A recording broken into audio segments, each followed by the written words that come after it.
Selamat siang, perkenalkan nama saya Mega Yupitana NIM 2019-01-007 dari Stikom Yosudarso Purwokerto.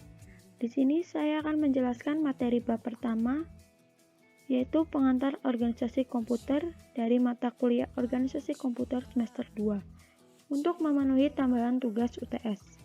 Baik, langsung saja. Komputer sendiri adalah sebuah mesin hitung elektronik yang secara cepat menerima informasi masukan digital dan mengolah informasi tersebut menurut seperangkat instruksi yang tersimpan dalam komputer tersebut.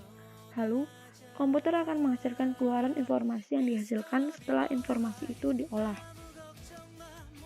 Pada komputer kita akan menemukan beberapa unit fungsional dasar. Yang pertama ada masukan, memori, aritmatika dan logika, kontrol, dan keluaran. Dalam materi ini kita akan menemukan perbedaan utama antara organisasi komputer dengan arsitektur komputer. Organisasi komputer adalah bagian yang terkait erat dengan unit-unit operasional dan interkoneksi antar komponen penyusun sistem komputer dalam merealisasikan aspek arsitekturalnya. Kita bisa lihat contohnya seperti teknologi hardware, perangkat antarmuka, teknologi memori, sistem memori, dan sinyal-sinyal kontrol. Sedangkan arsitektur komputer adalah sebuah atribut-atribut sistem komputer yang terkait dengan seorang programmer. Contohnya bisa set instruksi, aritmatika yang digunakan, teknik pengalamatan, dan mekanisme input atau output.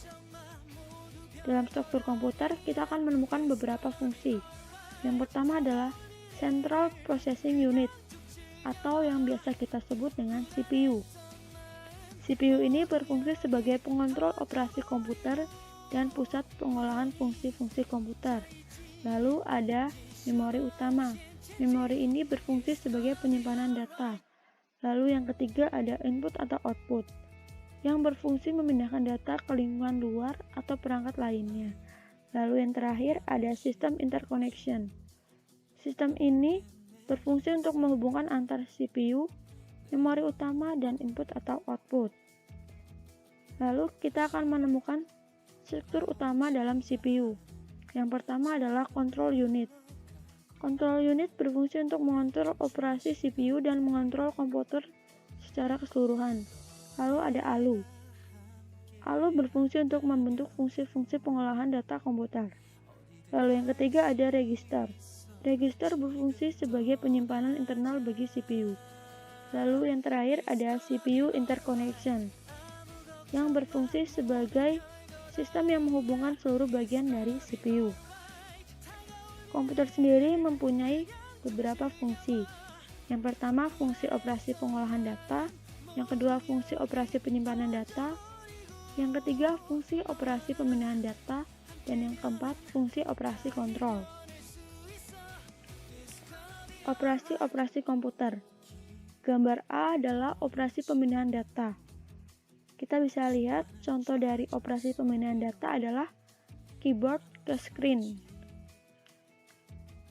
Lalu yang B adalah operasi penyimpanan data. Sebagai contohnya kita bisa melihat internet download to disk. Lalu yang C adalah operasi pengolahan data, yaitu operasi yang merupakan proses dari atau ke unit penyimpanan. Contohnya kita bisa mengambil updating bank statement. Dan yang terakhir adalah operasi pengolahan data, yaitu proses dari unit penyimpanan ke input atau output. Contohnya kita bisa melihat printing a bank statement. Baik, sekian dari saya. Mohon maaf jika banyak kesalahan dan terima kasih. Selamat siang.